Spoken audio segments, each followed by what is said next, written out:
This large collection of wood that you see over here is an ancient traditional Basque instrument called the Txalaparta.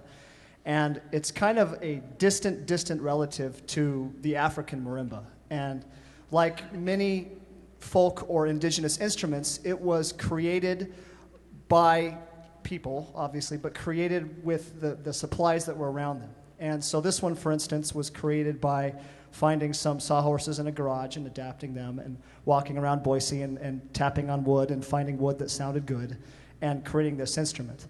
And the history of it comes from, if you think about the Pyrenees Mountains, the Basques like to imbibe, and they would make apple cider, special type of apple cider. And they'd be up in the mountains, and they would have these huge barrels filled with apples.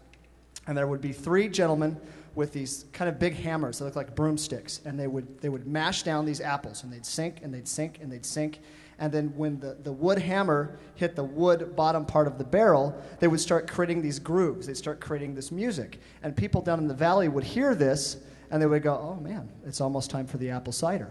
And so from that point on, they created this thing called the Txalaparta, which really wasn't an instrument. It was a communicative device, like an ancient telephone from mountain to mountain. So if the cider was done, they'd beat on some wood and do some stuff.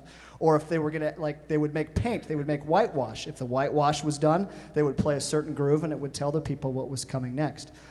A pretty interesting story is when, Charlemagne and the Romans, they didn't lose a whole lot of battles. And the Basques are proud to say that they gave them one defeat once, And as the story goes, the regiment was going back to France, and they're coming through the Pyrenees Mountains on this really, really small area where only one person can go at a time, single file.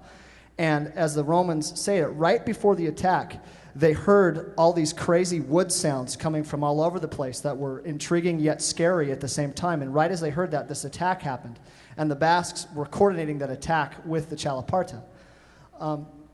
On a happier note, it became an instrument of celebration. And so if there was a wedding or an anniversary or something like that, they would take the door off their house, or they would come and they would get wood and they would play it. So in that vein, we are so honored to be here in Washington, D.C. to perform for you. In a celebratory mood, we present the Basque Txalaparta.